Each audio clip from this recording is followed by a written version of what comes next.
The first thought is they're not going to get out. I mean, the kids, we've done recoveries before with live people, and it's all about panic underwater.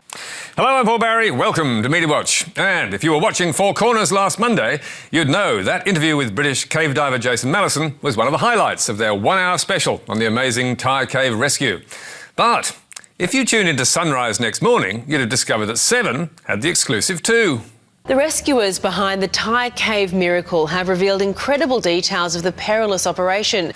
Yes, indeed, they had revealed the incredible details, but not to Sunrise, which had simply stolen the ABC's interviews, lock, stock and barrel. The first thought is they're not going to get out. And that was not the only grab that Sunrise lifted. There was also this. We went there and we actually dry rehearsed, where we had divers and children wearing the equipment they were going to use for the rescue. And this. I was fully expecting that we would accept casualties, maybe 3, 4, possibly 5 would die. And this. We told them what was going to happen and said, you choose your best men. Sunrise ran its cave segment 8 times during the programme, with no mention at all of Four Corners in the graphics, which labelled the story New This Morning and hid the ABC watermark with the Sunrise logo. Magic, eh? So, no surprise that ABC reporter Mark Willesee tweeted furiously that Seven had ripped off all of our Four Corners interviews. No attribution and no shame. So, how did it happen? Well, if you believe Sunrise EP Michael Pell, it was just an unfortunate error that was immediately corrected. Once we realised our supers were covering up the original bugs, we gave full attribution with a top left super. But that does not really wash. The so-called full attribution was on screen for a mere 5 seconds, and compared with the credit given on 9, it was pretty pathetic.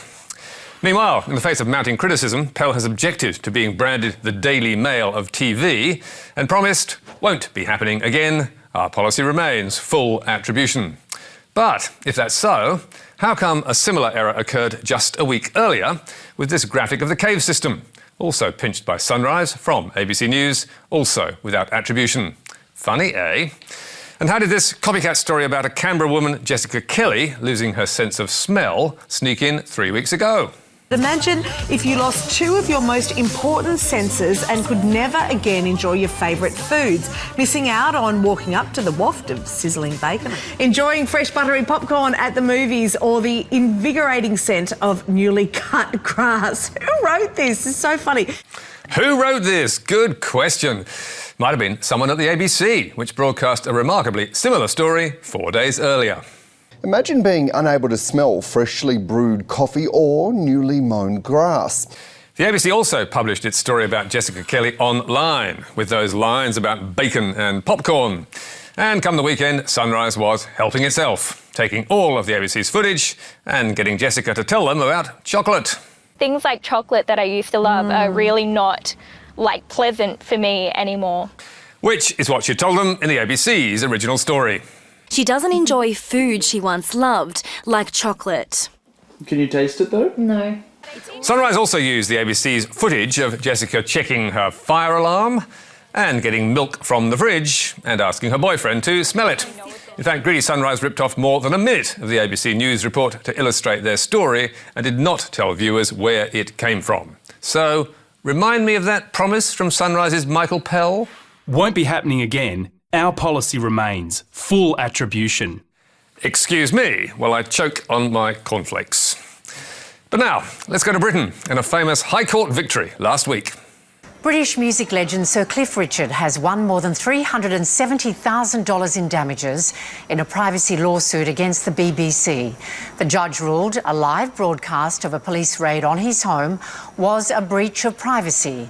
Yes, a big win for the Peter Pan pop star, who is now 77 years old, and one that could have a major effect on the British media, because it redraws the boundary between the public's right to know and an individual's right to privacy. Back in 2014, Sir Cliff's Berkshire home was raided by police, investigating allegations that he had sexually assaulted a 16-year-old boy in 1986. The BBC knew the raid was planned and arranged with police to film it, broadcasting these intrusive helicopter shots in its report.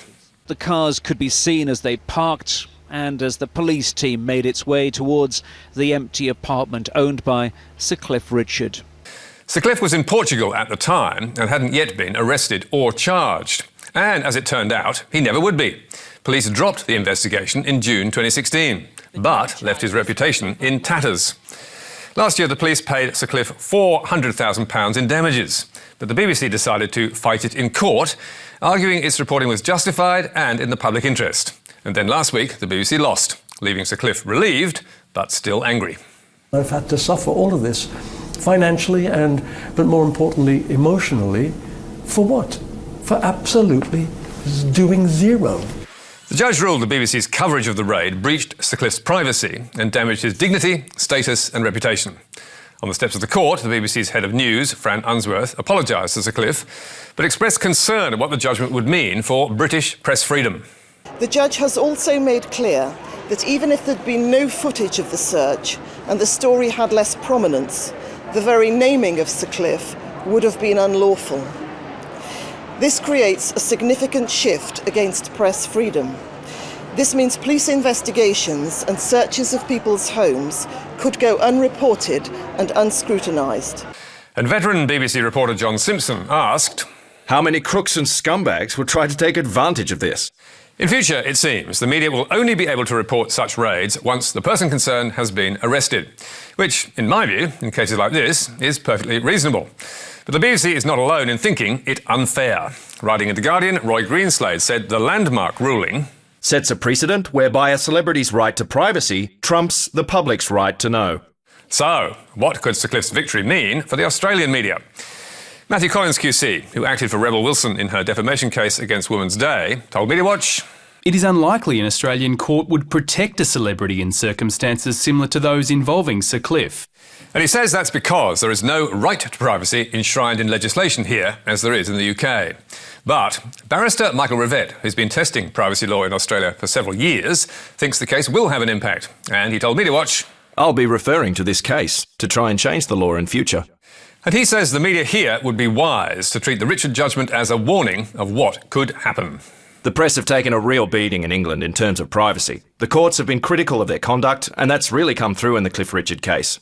If the courts don't like the practices of the media, then the scales will tip away from the freedom of the press in favour of the privacy of the individual.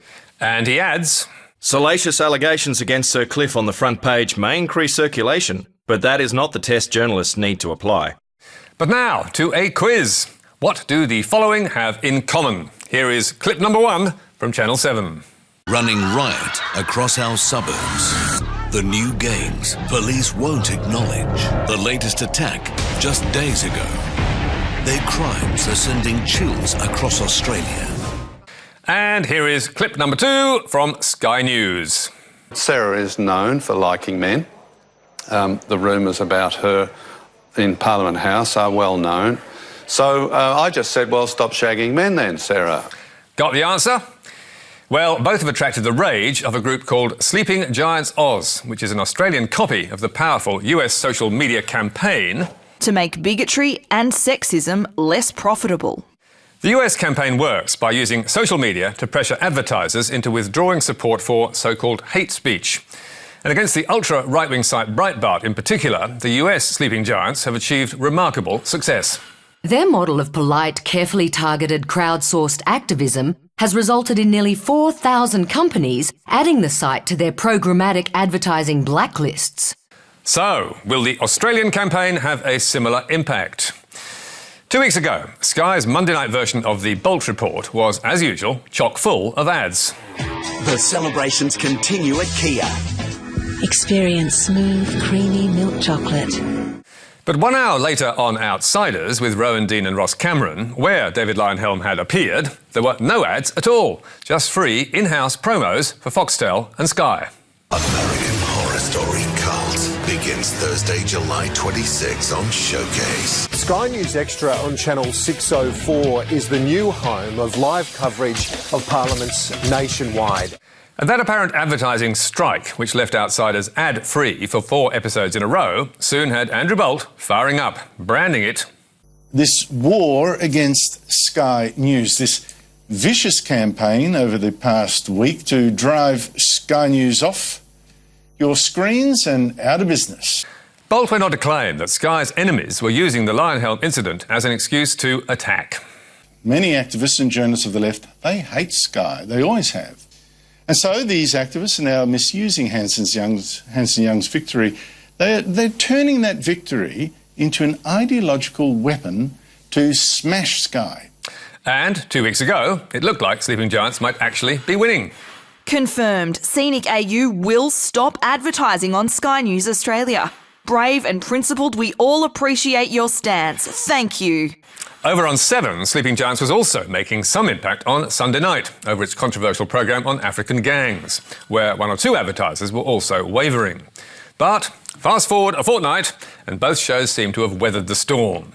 Advertisers were back on Outsiders last week and again yesterday, and Sleeping Giants now has a new list of 16 advertisers on the show for its followers to target. So it seems the outrage in Australia has not yet reached critical mass. And that does not surprise PR expert Patrice Pandelios, who told MediaWatch, brands pull out if there's enough controversy and pressure from consumers and they think it could damage their brand. But rarely do they keep their ads off air for the long term, because TV is a great opportunity.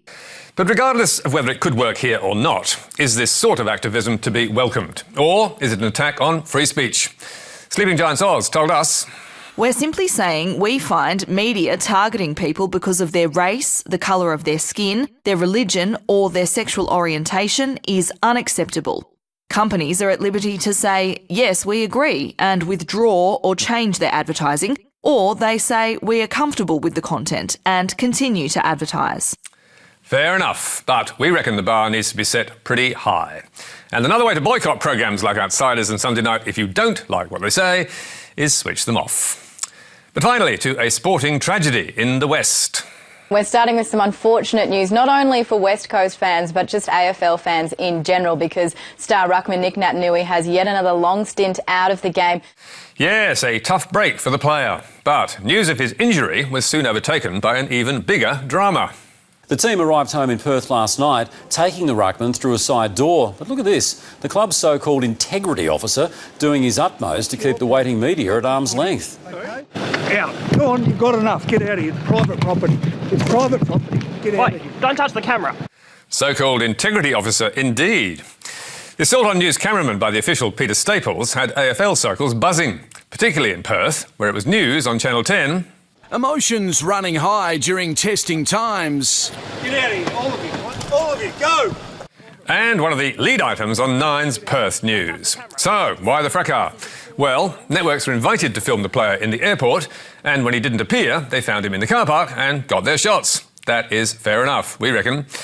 The leading AFL media figure Mike Sheehan believes the media should have hit back.